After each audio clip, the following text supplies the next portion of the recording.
Liverpool have signed off pre-season with a 7-2 victory over Blackpool, but after the first half, it didn't look like it was going to go that way.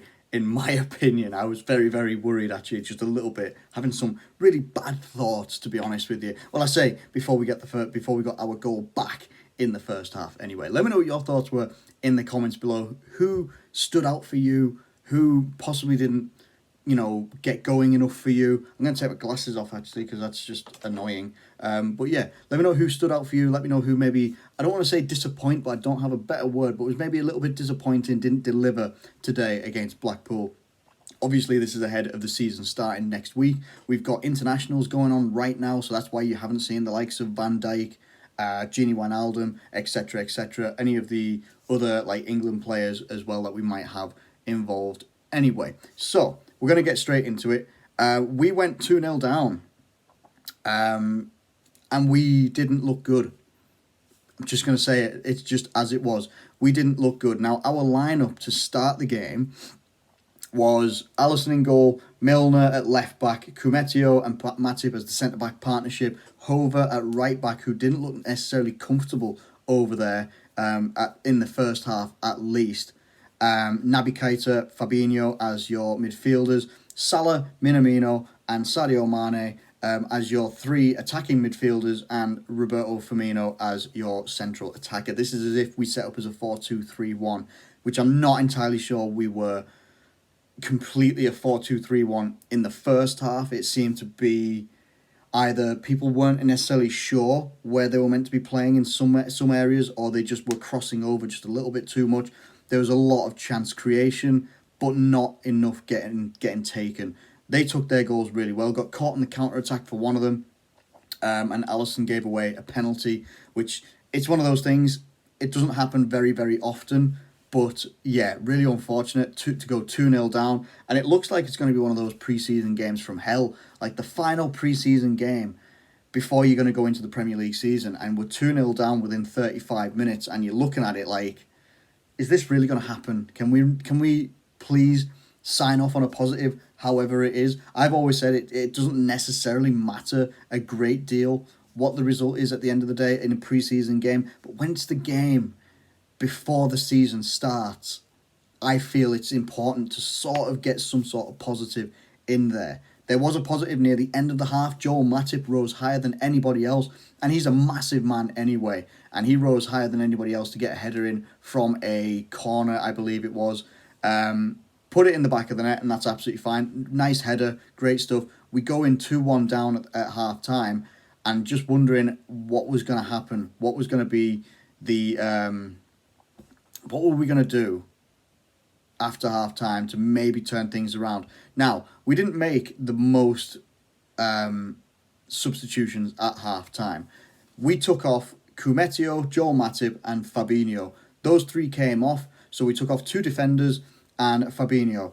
In my opinion, Kumetio, I'm not entirely sure what I think, obviously, someone being 17 years old, he's got a lot of hype around him now. He's got a lot of work to do as well. Didn't necessarily have the best half, but again, Joel Matip didn't have the best half either. He got the header, which is very, very good. He got the goal, which brought us, a little bit of momentum to come into the second half with, but didn't necessarily have the best first halves themselves together as a pairing.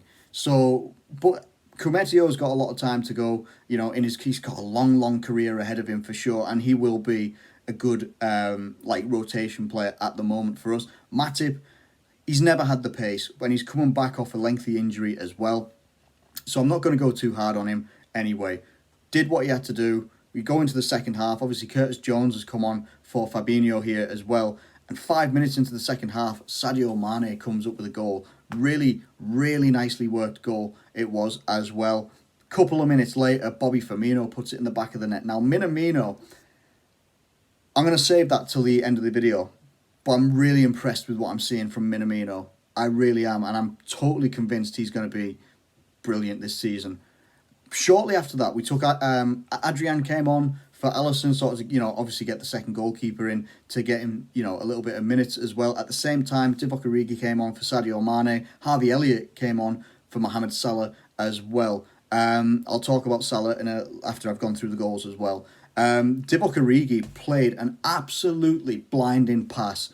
I say it's a blinding pass. It probably looks simple to a lot of people, but for me, it was very, very key that someone like Origi has played that pass, plays it in behind and in between a lot of their defenders. Milner's calling for the ball, he's pointing for it, but Harvey Elliott has made the run, and Harvey Elliott puts it in the back of the net. All right, possibly a little bit more composure to come with Harvey Elliott because the goalkeeper was allowed to get a hand to it, or at least a physical part of himself to the ball, but it went in the back of the net, no problem. And I'm so happy because I think as part of I know it's only a friendly, pre-season friendly and all that sort of stuff, but I think as part of the first team setup, that might be Harvey Elliott's first goal, and he took it really, really well. So well done to the lad on that one. I was so happy to see him hit the back of the net with the ball. It was absolutely fantastic. Couple of minutes later, Firmino gets an assist for Minamino putting it in the back of the net. I am absolutely just loving Minamino at the moment. He gets an assist and he gets a goal. Pretty much the same as Firmino as well. Divock Origi gets on the score sheet as well with an assist from Curtis Jones. And then the last goal, like again, we seem to be scoring in couplets here. The last goal came a couple of minutes later as well, and it was Harvey Elliott assisting for Sepp van den Berg. So, how do we sum that game up? We sum it up in that it was entirely different mentalities in the second half. The first half, there was a lot of chance creation, but there was a lot of also lackadaisical defending. There was a lot of defensive lack of awareness, not just by the defenders, by the whole team. We attack as a unit. That's why you see our defenders so high up the pitch all the time, no matter who we play against, whether we're playing against a Man City, a Barcelona, a Real Madrid, or we're playing against a Norwich, a Fulham, anyone like that. Our backline is always going to be that far forward. Now, I've always said it has to be quick on the I don't want to say rebound, but when the opposition get the ball off us and they're on the counter attack, we have to be just as quick. Now, Matip is never going to be that quick, ever. Normally, his defensive positional awareness is very, very good. Kumetio, probably just a little bit of inexperience. You can't get on him that too much there. Hover as well. Milner probably should have led that back line a little bit better, in my opinion, with the amount of years of experience he's got and also just his, captains, vice-captains know-how and experience just in general, should have led that back line a little bit better when we were getting caught early on. In terms of, let me just have a look at the lineup here. I've got to come to Mohamed Salah first of all. Very, very quiet. Now, I know Liverpool have been posting some training videos and stuff like that where he's putting them in the back of the net, top bins and all this sort of stuff. Wasn't lively enough, in my opinion. Didn't do enough to really cause havoc or really impose himself on the game. Seemed to get quite disjointed a lot, seemed to be doing a lot of this, when the ball wasn't coming his way, or touches of his own weren't coming off and stuff like that. Hopefully that's not something that bleeds into the season, because we can't have that happening. Just can't have that happening whatsoever. I'd much rather, I hope we get the Mohamed Salah of last season, even the season before and stuff like that as well, where he's scoring goals and stuff like that, but I don't want to start seeing that little attitude of oh my God, what's going on here? So I was disappointed with Mohamed Salah. I really was. It has to be said. I was looking for Salah to be quite electric through pre-season, and that's not to say that he won't be when the season actually starts. Of course, he's going to start the first game of the season against Leeds. He's a shoo-in. He's the front three. But if we go with a 4-2-3-1, there's different options that you can go with there. And one of the options that you could go with in that 4-2-3-1, either out wide or through the middle, is the man that I'm backing really, really heavily. I'm backing him just as much as I would the rest of the team, but Minamino has looked phenomenal throughout pre-season. He's looked 10 times sharper, 10 times more on it. His chance creation, his actual positional awareness inside the box and getting on the end of chances is 10 times much more improved in this system, the Liverpool system, than it was when he's first arrived and when he's made substitute appearances for Liverpool and such like that. He looks absolutely brilliant, and he is one of the really bright lights. We've got quite a few, but he's one of the really bright lights that I'm really looking forward to Liverpool playing him in this system, and I hope that he's in the first team when the season first kicks off against Leeds, I want him in there because I think he's going to be key. If he plays in that little number 10 sort of role as well, I think that would be absolutely fantastic, because what you can do is the swapping between him and Firmino could be, really like fluid, because Firmino can obviously play provider as well, probably maybe just a little touch better, but he's got more experience doing that sort of role, providing for world-class players like Salah, like Mane, and they could switch the roles between them. One plays up front a little bit and then they switch, and then, there's going to be a much more fluidity, because then you can get the crossovers between Mane, Minamino, Firmino, Salah, etc. All these players can intermingle between each other, switching positions, and it could almost be seamless. Really could be seamless. You could really see it causing havoc for opposition back lines. Honestly, you really could. Bobby Firmino also looks a little bit sharper.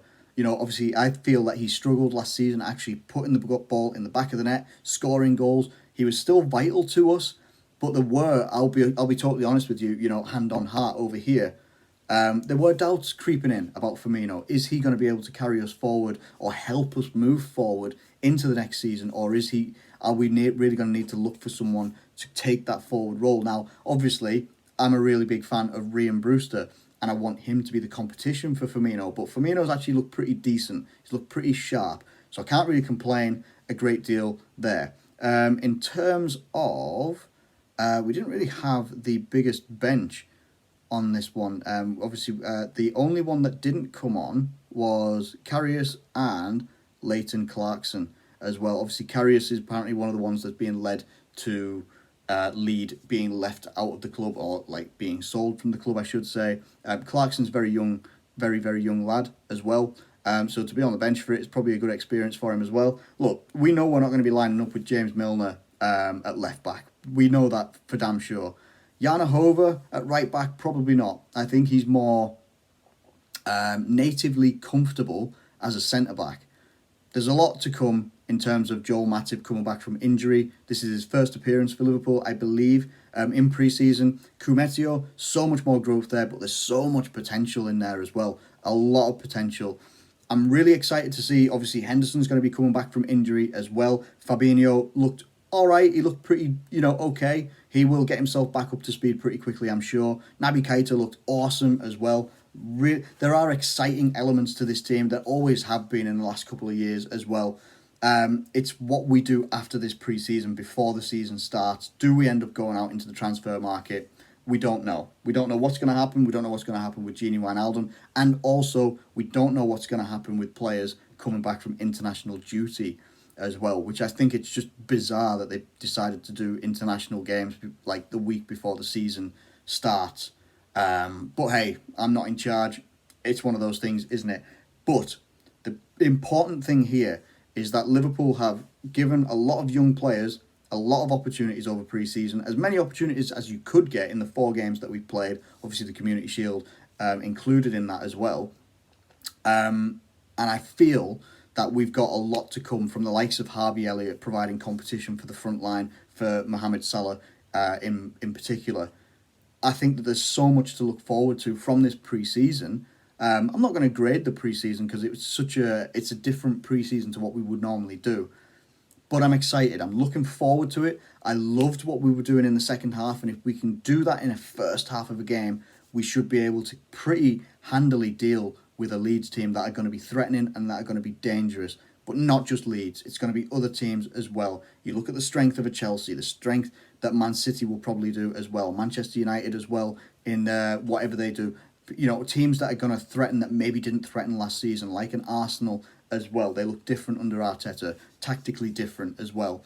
So I'm excited for the season ahead. I've enjoyed this pre-season. All right, we didn't do well in the Community Shield, but I think that we can show here in the second half of this game. I know it was against League One team, Blackpool, and they themselves should take some credit going into their season.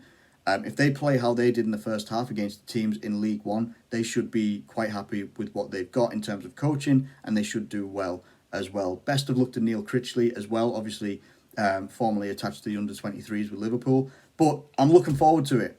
What I'm going to do moving forward ahead of the Premier League season is I'm going to do 3 separate videos learning about the teams that have been promoted. to the Premier League as well, so we can learn about them, have a look at them, what do they do tactically, who are their key players, and also the play style that they would bring to the Premier League as well. And then straight in, it's going to be Premier League previews, and I cannot wait, honestly, can't wait at all. So listen, thank you ever so much for watching this video. If you've made it this far, I really do appreciate it. Do feel free to like the video and subscribe if you are new around here. Feel free to get your comments in below about any of the players that you've seen through pre-season, who's impressed you, who's maybe disappointed a little bit, and who you're expecting a little bit more from when the season starts. Thank you ever so much for watching, and I'll catch you later.